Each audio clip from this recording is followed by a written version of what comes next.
The House Committee on Natural Resource Tourism will come to order. Would the clerk please take attendance? Chair Martin. Here. Representative St. Germain. Here. Vanderwall. Present. Outman. Here. Hoadley. Here. Johnson. Here. Preston. Here. Bohnak. Here. Fairbairn. Here. Wirtz. Here. McFall. Here. Scott. Weiss. Here. Arbit. Here. Foreman. Here. Myers Phillips. Here. Wooden. Here. Mr. Chair, you do have a quorum.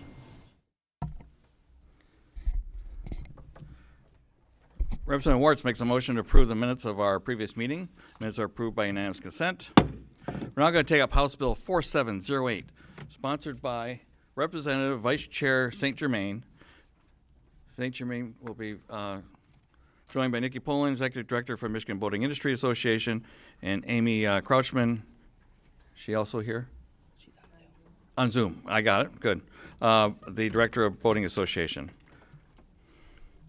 Madam Vice Chair, whenever you're ready. Yes, sir. Well, thank you, Mr. Chair, and all of the members of the committee. This bill, House Bill 4708, makes a very simple change by allowing marinas to begin the abandoned boat process after 90 days of unpaid storage instead of waiting the current 180 days. Michigan has one of the strongest recreational boating industries in the country.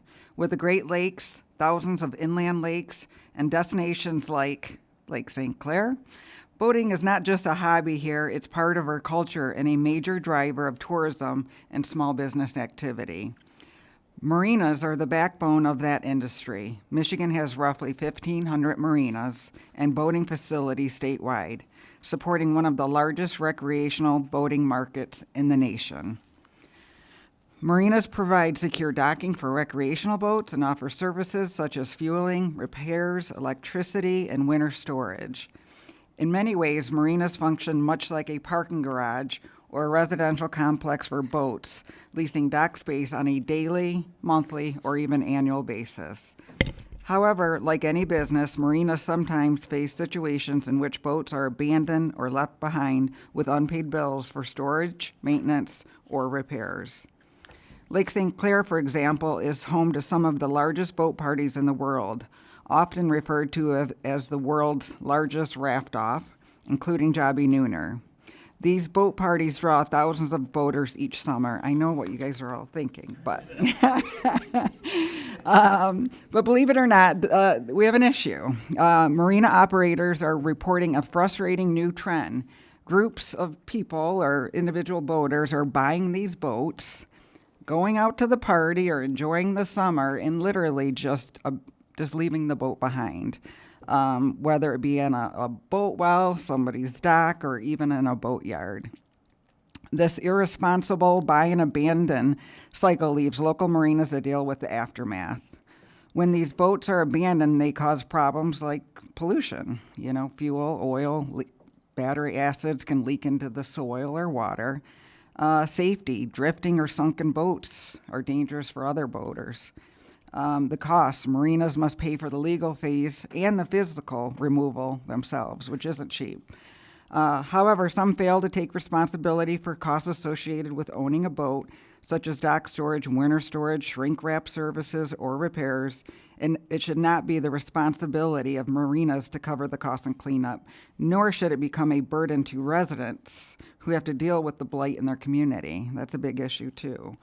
Michigan's boating season is short, and every month a boat sits in a storage without payment takes up space that could otherwise be leased to a paying customer. That lost space directly affects a marina's ability to operate as a small business. Under current Michigan law, marina owners generally must wait 180 days before beginning the process of enforcing a lien and selling an abandoned vessel. During that time, the marina remains responsible for storing the boat and in some cases maintaining it, absorbing ongoing costs while unpaid fees continue to accumulate. In many cases, those unpaid fees can exceed the value of the vessel itself. Some boats require maintenance simply to remain safely stored, and in worse cases, marinas are forced to pay out of pocket to remove or dispose of them altogether. House Bill 4708 provides a practical, balanced solution. This bill updates the Michigan Marina and Boatyard Storage Lien Act by allowing marinas to begin that lien process, while retaining the 180-day timeline when a separate lien holder is involved. This ensures lenders and other lien holders remain protected. Ultimately, this legislation modernizes an outdated process and gives marina operators a workable path to address abandoned boats, while still maintaining safeguards for boat owners and lien holders. For communities across Michigan that depend on boating, tourism, and waterfront businesses, clear and practical rules like these keep marinas operating smoothly. This is just a common sense update. Thank you, Mr. Chair, and I do have two guests. I have Nikki Poland with MBIA, and we have Amy Crouchman on Zoom.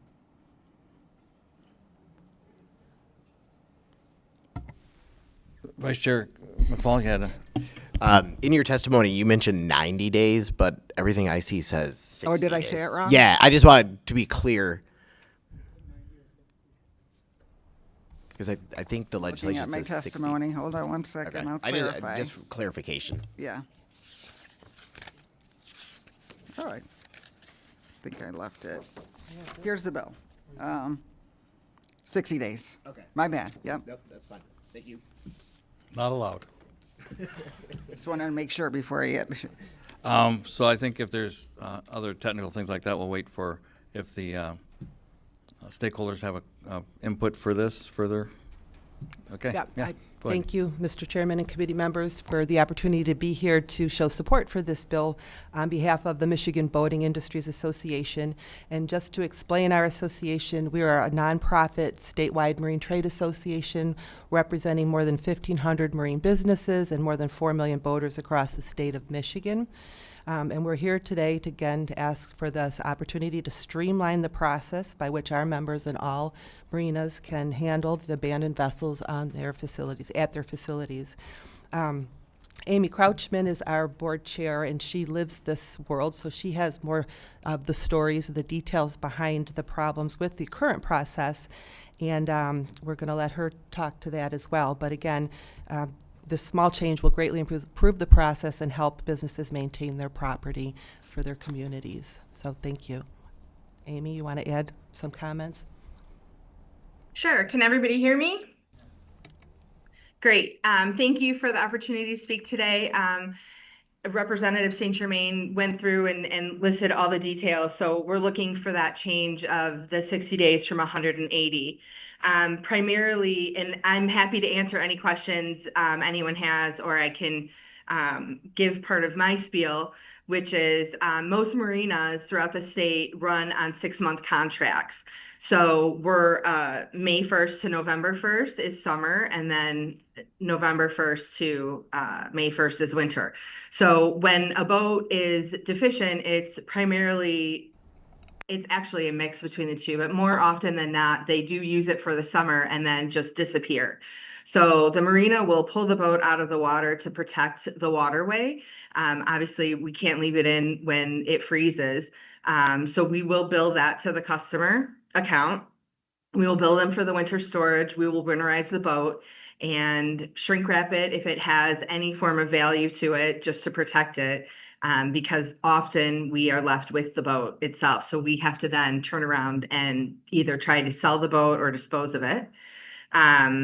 So the boat comes out, and that 6 months that we have to wait for the 180 days to pass, now we're getting into our summer season. I'm sure you've all heard that we have some workforce issues as well. So most marinas are shorthanded to begin with. So that 6-month process takes place. We're in our summer months now. We're getting ready to launch boats, and we start the abandonment process. So we send out a letter to the customer. We check Laura to see if there's a lien. If the boat does have a lien, chances are the bank will step up and take care of the issue and reclaim the boat, which is helpful. So that's why we're fine with the 180 days for the lien process. Some of the banks are larger, and so they don't receive the notification as timely as when we send it. It has to go through multiple channels before someone who actually needs it gets the information that someone is in the rears and default with us. And so then it's that 30-day process. We send another letter. We send a letter to the Secretary of State as well. I think you all received a handout that kind of outlines the process.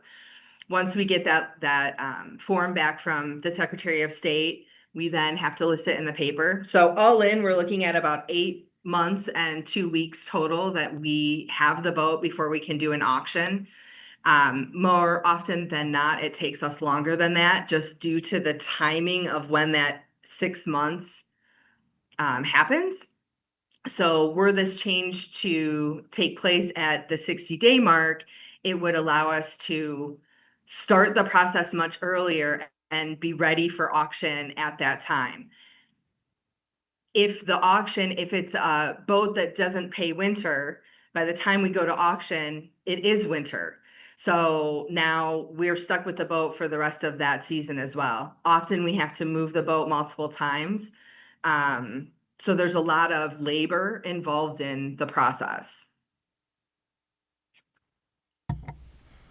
And that makes good sense, the 60 days. You mentioned winter comes around, because I've heard Michigan described many times as 10 months of winter and 2 months of rough sledding. So we don't have that big of a window. Representative Warts. Thank you, Chair. My one question was also the 60-day or 90-day. Where did, I guess, the 60 days come from? What do other states do by comparison?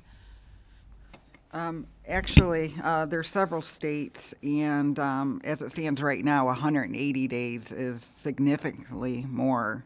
But states like Illinois, theirs is 90 days. There's other states. I have a few states here, but they're all either 60 or 90. Nothing 180 days. That's just too long. Okay, and then is there a way to enforce a ticket or the cost for this back to the owner of the boat? There is, and I'm going to let Amy address that because I think she'll know more. So we do, in some instances, try to send it back to the, once the auction happens, there's a dollar amount involved of what is owed, and the bill does talk about that. When we sell the boat for auction, most of the boats don't have very much value, and quite honestly, as the marina operator, we just want it to leave. So we're pretty happy to take $500 for a boat that will just go away. If the boat owner owes us, say, $5,000, chances are they don't have the ability to pay that. We rarely go through the process of garnishment or to file against them in the state. I don't know exactly what that's called when you small claims it for amount owed. There's very few marinas that I know that go through that process. We're just more than happy to make it go away.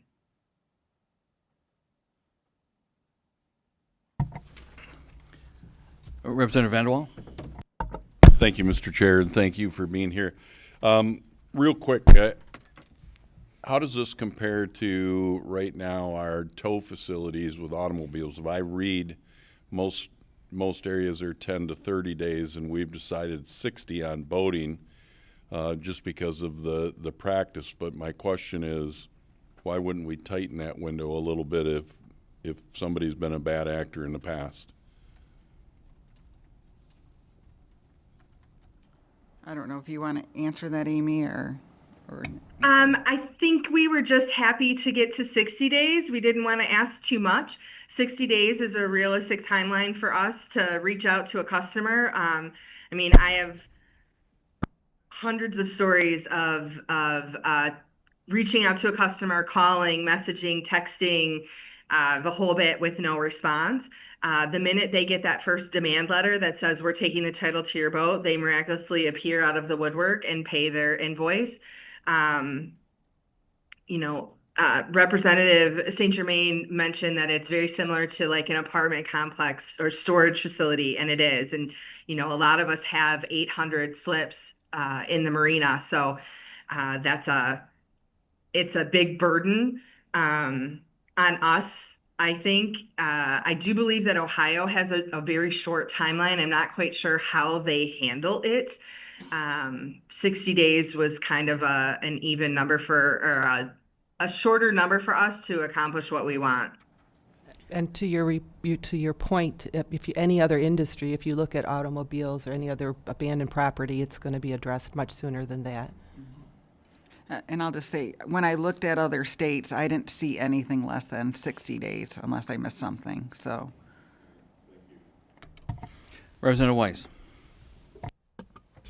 Thank you. And thank you for the testimony. Just to clarify, looking at your workflow document that you provided us with, the 180 days is just the starting point. It looks like there's also an additional time, 30 days for the first letter, 30 days for the second letter, a week in the newspaper. And so the total time you have listed here is 8 months and 2 weeks. My understanding of the bill, this is just, though, addressing the 180 days timeline, right? Taking the 180 days down to 60. It doesn't deal with anything with the notice being sent out. No. Changing that timeline, just to clarify. No. Okay. So we would basically shorten it to 4 months and 2 weeks from 8 months and 2 weeks. Thank you. Vice Chairman Fall. Thank you, Chair. I think we need to be updating. This is a little bit of a side note that you have to put it in the newspaper. Like, what newspaper are you putting this in? But my question is, can you tell me how many, how many a season would you say that you have to do this with? Like, how many boats? So that is a good question. I can't really answer. I can tell you that for our facilities that Wallstrom owns in the state of Michigan, I have 5 locations that have storage, only 3 that have slips. The location in Algonac, I have probably 5 boats right now that I need to start this process with. Up north, it's less. It's probably only 1 at each location, maybe 2 in Sheboygan.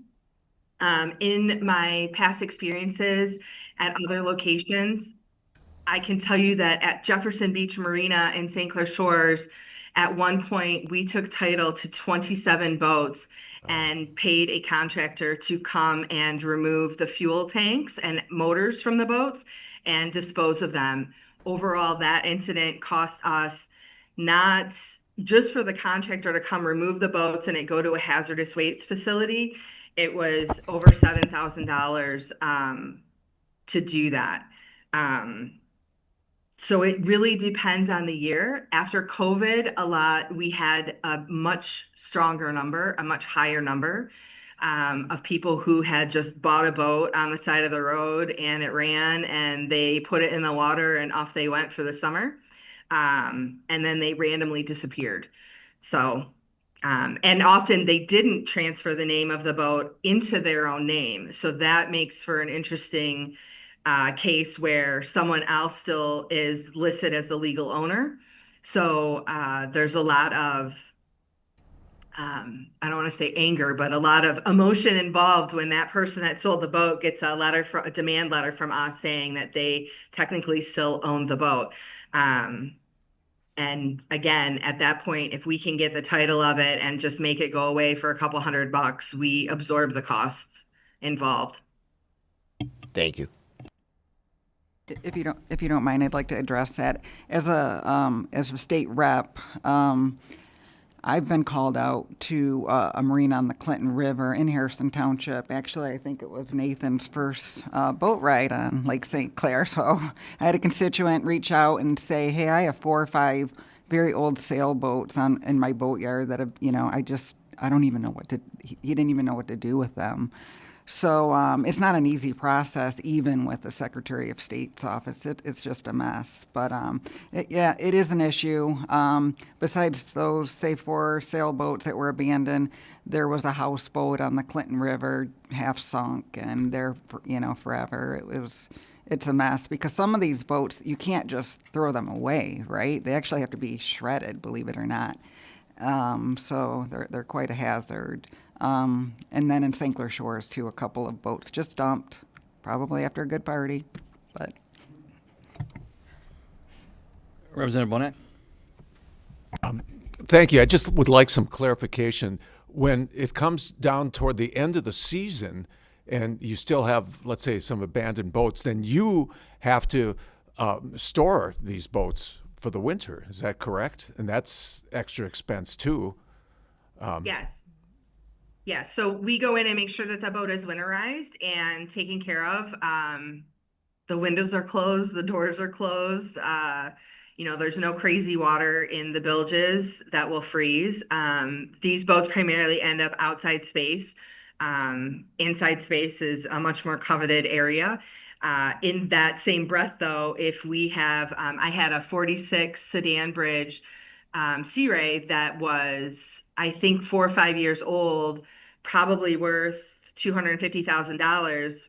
We took that inside storage. So that's a cost of us removing the boat, pumping it out, taking care of it, and then getting it inside of a building. So we lost that revenue of about $5,000 every winter for 2 years. Because often the people who do have the funds to actually afford these boats, they wait until they go into this first demand letter we send, and then they pay it. And then they stop paying again. And then we go to another demand letter in another year and a half, they pay it, right? So it turns into this circle, and we offer to sell the boat. We offer to broker the boat for no cost. We offer a lot of suggestions to just get it off of our property and not be responsible. Sounds like a classic case of. So in other words, they're leaving their boats there so that you store it for them. Yes. Okay. Yeah, classic case of why spend your own money when you can use somebody else's. The banks, you mentioned a second lien holder or a lien holder for 180 days. Are the banks involved with this and going with this bill, looking at it, of how they can tighten up their rules of who they loan to so they don't get stuck with these, buy it then abandon it type people? You think you'd have a little stricter background check on some of these things. Anything, have you talked with the banks at all about this?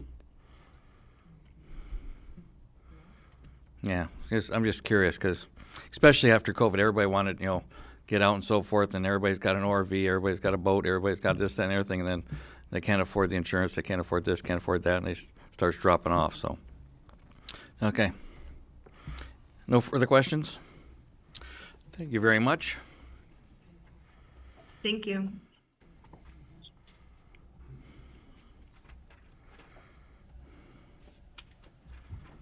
We're going to take up House Bill 5301, sponsored by Representative Bohnak. Representative Bohnak will be joined by Steve Day, the Michigan United Conservation Club's board president.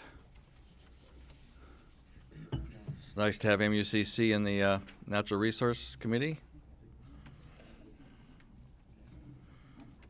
Take it away, Representative.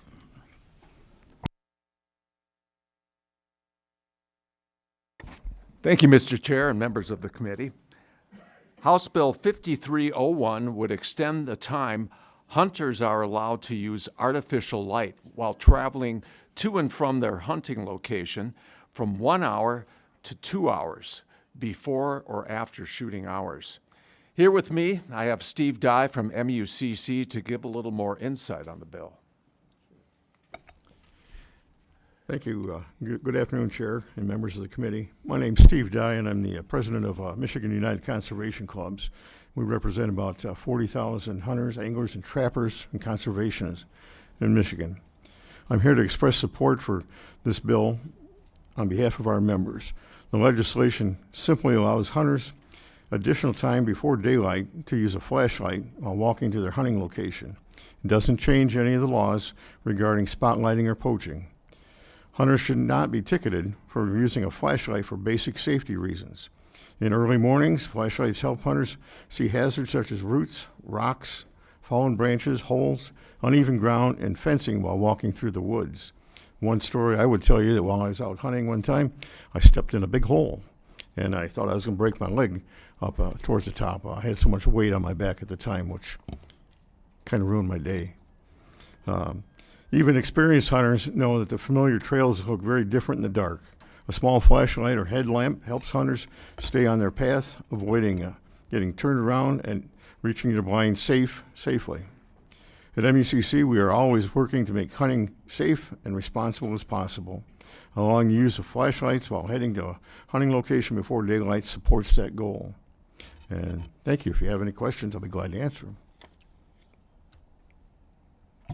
I know that in the ice storm area, there's going to be a lot of debris, and a lot of it's state land and so forth. So people want to get out there early enough, and of course, there's going to be dangers walking through that debris. So it makes sense in that. And the UP, if you have permission, and some of these large tracts of land, it's going to take you at least an hour just to walk back there. Right.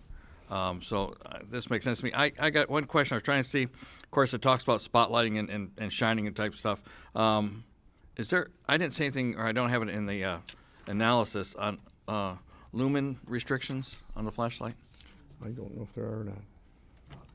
No, we don't have any lumen restrictions on the flashlights. I'm just curious if that may come up or whatever, because with LEDs you can get some real strong handheld flashlights that for half an hour, you can put on maximum power. You can tone it down so it's less.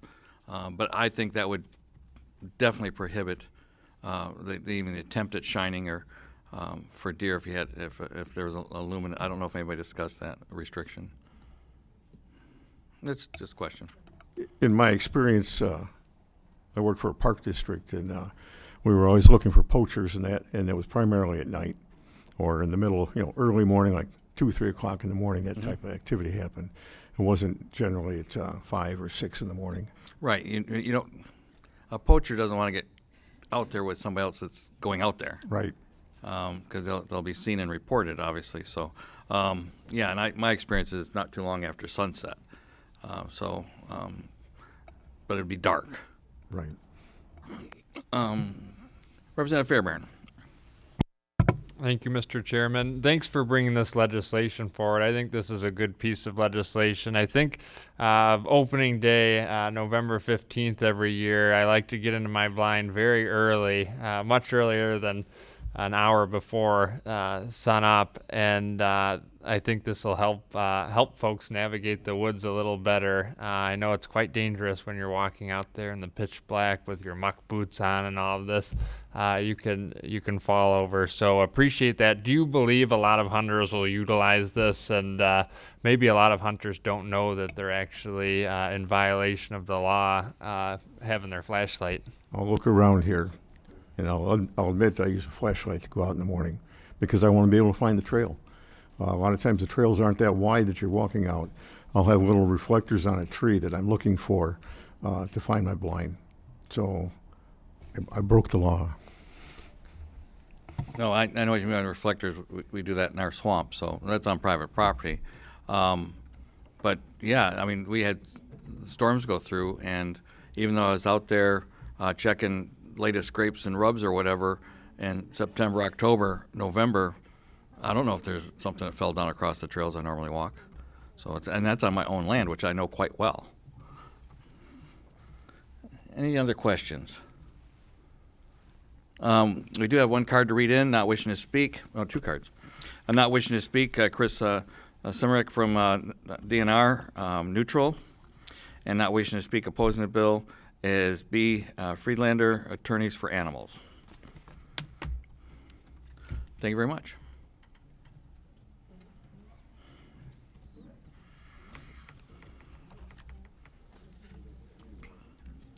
Now we have Bill 5308, sponsored by Representative Borton. There is an H1 substitute, and the substitute gives the Department of State 1 year to implement this. So we'll take a vote on the H1 substitute so we can talk about the entire bill. We have a motion for Representative Preston to adopt H1.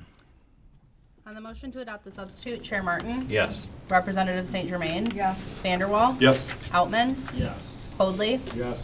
Johnson? Yes. Preston? Yes. Bohnak? Yes. Fairbairn? Yes. Wertz? Yes. McFall? Pass. Scott? Pass. Weiss? Arbit? Pass. Foreman? Myers Phillips? Wooden? Mr. Chair, you have 10 yeas, 0 nays, and 7 pass. The motion does prevail. So House Bill 5308 is now adopted as H1. Here, testimony of the bill. We have Representative Borton. Good afternoon, Chair Martin, members of the committee. Thank you for the opportunity to speak today in support of House Bill 5308. This bill offers a voluntary way for individuals to help protect one of Michigan's greatest treasures, our Great Lakes and countless inland lakes, without increasing fees or imposing new financial burdens. Last year, a constituent brought this issue to my attention, proposing legislation that would enable individuals to contribute towards combating aquatic invasive species through donations. Upon further research, it was discovered that a similar program had already been in place back in the early 2000s, but it was discontinued due to insufficient sales. House Bill 5308 simply seeks to reinstate this program. Reintroducing the Great Lakes Protection Watercraft decal provides boat owners with a straightforward opportunity to support our state's conservation initiatives voluntarily without increasing taxes or fees. The $35 cost for the decal is structured thoughtfully. $10 covers administrative costs for the Secretary of State, while the remaining $25 goes directly into the Michigan Great Lakes Protection Fund, which supports research and efforts to eliminate aquatic invasive species within our state. I encourage your support for House Bill 5308 to help strengthen our ability to protect the many lakes in our state by giving people the voluntary way to contribute without added fees or requirements. And I have with me today that very constituent that contacted me last year. His name is Bob Fry. He's with the Michigan Waterfront Alliance, and he's going to tell you a little bit more why this program is so important. Welcome, Mr. Fry. Thank you, Chair Martin and the committee. I appreciate the chance to tell my story. I'm the president of the Michigan Waterfront Alliance. It's a group of lake associations and individuals that got together, in the late 90s to represent the people who actually own the bottomlands of most of Michigan's inland lakes. Did you know we have 872,000 acres of inland lakes, over 25,000 miles of shoreline? And I'm sure you're all aware how important our lakes are, our inland lakes. I mean, we have a lot more shoreline combined than the Great Lakes even. So in the around 2016, our organization sent a letter to over 220 lake associations, and we gathered enough on a petition to challenge the current funding for aquatic invasive species remediation and control. And that brought about the establishment of an aquatic invasive species task force. It was put together by Chief Ron Olson, then chief of the parks, and we've been meeting quarterly or semi-annually since 2017. And we've been going back and forth on how we can address this terrible problem with Michigan's inland lakes. Well, I'm sure you understand that the impacts, economic, are pretty substantial. The fishing community is impacted. The tourism community is impacted. The property values in the townships and counties that these lakes are infested with is impacted. And the control costs. Just to control the Eurasian water milfoil on Houghton Lake is $500,000 to $1 million every other year. So the environmental cost is extraordinary. The chemical copper sulfate is the only thing that can kill starry stonewort, and it builds up in the nearshore area and kills about everything. The herbicides have to be reapplied. Suction harvesting is a big thing, and that's for somebody in a scuba suit is underwater hand-picking those invasive species plants and putting them in a vacuum cleaner that sucks it up out of the water and puts it in a burlap bag. So it's a big problem, and this isn't the only problem. There are more aquatic invasive species on the way. So on this task force I've been part of since 2017, I've concluded that there's general agreement that aquatic invasive species is a huge problem. I've also learned that boaters in Michigan have been surveyed in 2012, and they're willing to pay up to $20 a year. I thought it was $20 a launch, but it's $20 a year to help fight a voluntary contribution. Over 76% would agree to help voluntarily contribute to the control and eradication. And I've also learned, being on this aquatic invasive species task force, which is made up of the Michigan Waterfront Alliance, DNR Eagle, Michigan Boating Industry Association, Michigan Lakes and Streams, that there just isn't enough money. They just don't have enough money for boat inspections. I have an example at the South Higgins Lake State Park launch site. The the Higgins Lake Foundation hired teenagers and college students just to talk to people coming in to launch their boat. 8% of them had weeds on their trailer. Just not even, we don't know what's in their holding tank. We don't know what's going on there. And 90% of those guys said, well, we'll fix it. And they went to the boat wash station and washed it off. So it's not a hard problem to address as long as you have the personnel to do the inspection. Nick Trotsky from DNR Law Enforcement, Lieutenant Nick Trotsky, in 2023 they had 12 citations. In 2025 they had 160 some citations. So law enforcement is there. They have the law. We were successful, I think, in 2019 to get a law changed that made having aquatic invasive species on your trailer illegal, which was a big step in the right direction. We don't fine them $1,000 like they do in Minnesota. We fine them $100, but still it's something. But the fact is that the Michigan boating population, they love the lakes too, and I'm convinced that given the opportunity, we will have a successful way to implement more inspection and more enforcement of this law. So that's, I could go on and on what's going on in Wisconsin, what's going on in Minnesota, but it's a big problem, and this might be one way to help address the problem. Yeah, once again, I think it goes back to the dates you used, the explosion of boat ownership after COVID, and they're not all, a lot of first-time boat owners without a lot of experience or training. So, Representative Wartz. Thank you. Thanks for bringing this issue to our attention. Obviously, as a former conservation district manager, we try to do a lot with education about cleaning your boat and before moving it from place to place to avoid invasive species. My question is this only going to be sold at the Secretary of State's office, or have you thought about ways in which you could partner with conservation districts? And also, to your point about some of the issues with cleanup, getting conservation districts involved, I feel like they are underutilized resource in our state. I know the conservation districts are involved, but as far as I understand, this would just be through the Secretary of State. I would be very encouraged if we could have the conservation districts involved.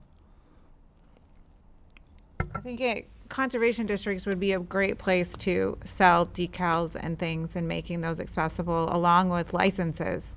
I think people don't realize the resources they offer because they don't sell licenses anymore. That's done at a grocery store or a sporting Right. goods store, but making that available, and then those people have additional resources they could offer when it comes to what you're looking for in invasive species that the Secretary of State's office isn't going to be able to provide to individuals.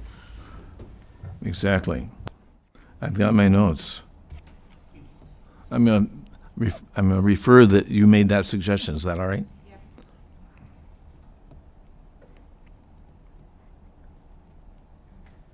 Excuse me, Representative Wooden. Thank you, Chair, and thank you, Representative, for your testimony, and thank you, sir, for your thoughts on this matter. Certainly appreciate creative thinking when it comes to bringing more resources to protecting our Great Lakes and our natural resources. I imagine the reason this was discontinued by legislation was they were having to print more decals than they were selling, and it was ending up at a net cost to the department and the services that we can provide with it. I appreciated you sharing the polling that showed how many would be interested in contributing voluntarily to supporting a cause like this. Do you think there's value in having this worded in such a way that if, unfortunately, this venture is not as successful as we want it to be, and it yet again comes at a cost to the department and not necessarily because folks aren't purchasing the decals as much as we want them to, that we don't have to come back and do this yet again? Would it make sense to almost have a window to allow this again, and if it unfortunately doesn't pan out, reverting back to where it is? Yeah, I think it's probably pretty clear how that happened in the past. In 2000, they just determined that the program wasn't working and it just ended. So I don't know if we need any language in to say that if we don't sell so many, it's going to end, because it can just end at any time. Thank you. Representative Weiss. Thank you. Just an idea for what it's worth. As I don't know if the department's going to testify, but I believe they are opposed. So I'd love to learn more about why. But I know they had a lot of success with the student contest on the I Voted sticker. Might be fun to make it a student contest for the decal as well. Might encourage sales if you get some creative designs out there. Great idea. Yeah, absolutely. The department originally was all for it. They came into my office. They were very excited about it. They especially liked the $10 administrative fee. And, they talked about, do I want them to design it? Am I going to design, who's going to design it? And, yeah, I said, well, let's look into that. Well, then I got a voicemail just a few days ago. They totally changed their mind. Once they ran it up the chain, they decided that it was going to cost too much for them to implement it in printing the decals. But I know your organization actually offered to handle all that part. I have a resource. Her name is Sally Voorhees. She owns a company called Dealer Supply. They make decals for all the car dealerships in half this world, little trinkets and all that kind of stuff. And she'd love to have at least generate the decals. But I think the idea of having a school competition would raise a lot of awareness already and involve a lot of the kids, which is half the battle right there. I think that's a great idea. We could do that. We'll make that note. I got it. Thank you. Representative St. Germain, or Vice Chair St. Germain. Thank you, Mr. Chair. I don't know if you mentioned or covered this, but do you know approximately how many different invasive species we have in Michigan? All in all, invasive species on the ground and in the water, there's 180 some. 180. Do you know if I use ChatGPT, but I don't always trust that, just for the record. But is M. woli listed as one of the invasive species? We call it muck on Lake St. Clair, so, but it's called M. woli, WOLLEI. I've heard. We've talked about it. Yeah, I think it is. Okay, I was just curious because I know if that is one of the listed invasive species, which I would think it would be, I think this would play very well in my district, so I appreciate this. Yeah, if you have any lakes in your district, this would play very well. Yep, I think so. Yep. Thank you, sir. Yep. And Representative Arbit. Thank you, Mr. Chair. Thank you so much for bringing this forward. And, I completely agree that, we have a big issue with invasive species, and wanting to protect our inland lakes is obviously incredibly important, and our Great Lakes. But I find this a little bit frustrating because I think there has been a widespread agreement that part of the problem with funding a lot of our programs on our lakes, Great Lakes and inland lakes, is the fact that boating decals are very inexpensive here in Michigan. I mean, even, she was just here, Nikki, the Michigan Boating Industry Association has been supportive of raising the boating license fees, the watercraft license fees as well, the watercraft decals, and because that would help us increase the funding to go to many of these programs. But there has been an inability and an unwillingness to work on this. So I'm just wondering, because a lot of these programs are sort of, there's a lot of synergy between them. And I just wonder, if part of the problem is that people aren't going to buy, two decals, a separate decal when they're, getting, their boat renewed. Part of the solution is raising that fee. Have there been any conversations about that? Yeah, there absolutely is, Rep. Arbor. That's a great question. In fact, that's why I stepped outside a bit ago. There was a woman here from the boating industry or association here in Michigan. She's actually coming to testify in my committee next week in support of raising fees. So Good yeah, stuff. we're going to have those conversations. I'm meeting tomorrow with the department. Glad to hear it. Thank you. That's one of the things we'll be talking about. So thanks for the question. Thanks. Looks like all the questions. Thank you, Thank you, Mr. Fry. Thank you very much. Oh, one more thing. Yes. You're all invited to the Michigan course. Waterfront Alliance Boat Awareness Day at Carub Associates on May 19th. We'll buy you lunch. Thank you.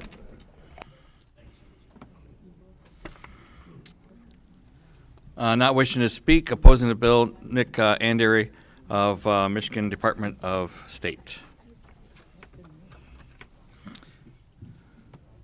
We're now going to take up House Bill 5680, sponsored by Representative Alexander. We do have an H1 substitute for the bills, which will Representative Bohnak makes a motion to adopt the H1 sub.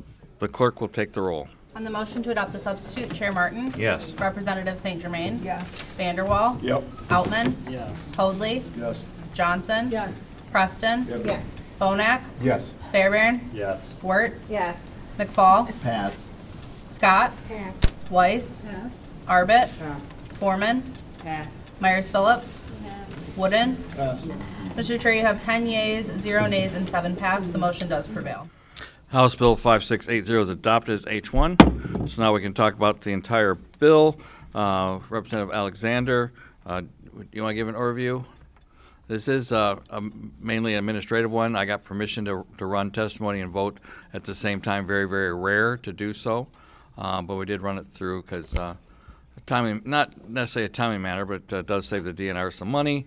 And it's just an administrative archaic thing we can clear up. Yes, good afternoon, Chair Martin and members of the committee. Thank you so much for hearing the testimony today and voting.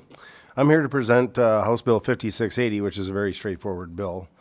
This legislation removes the requirement for a separate sport trolling license for lake trout. Currently, charter operators trolling for lake trout for hire must obtain an additional license for each boat. House Bill 5680 removes that extra requirement, allowing operators to operate under normal licensing structure without a duplicative permit.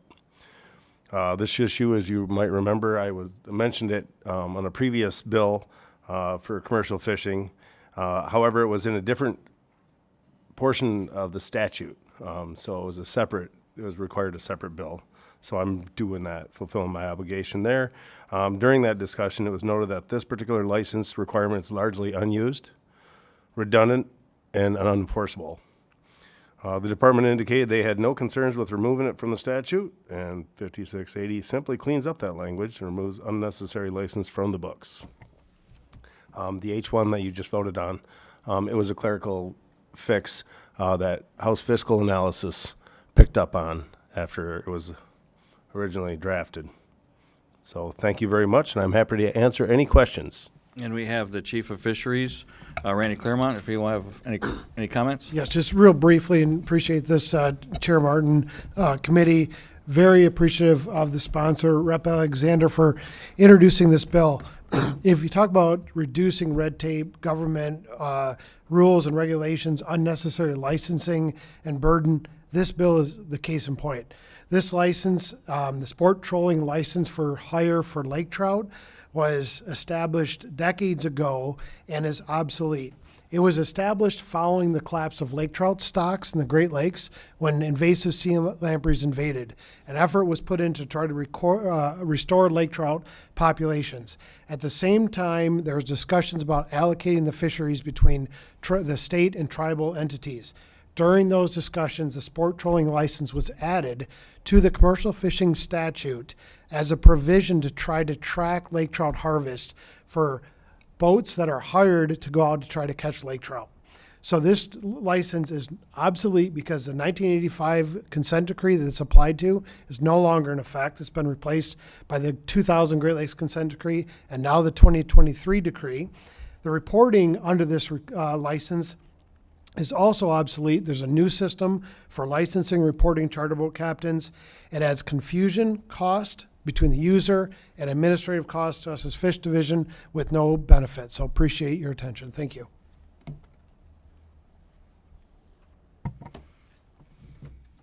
I thought it was straightforward.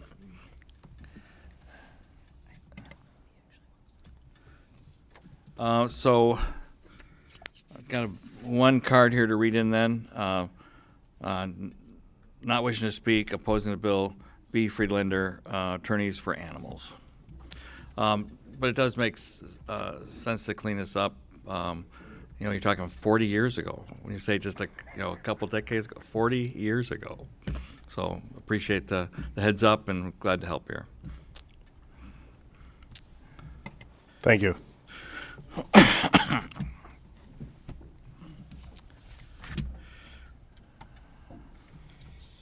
Rep. Outman makes a motion to report House Bill 5680 with recommendation as substitute H1.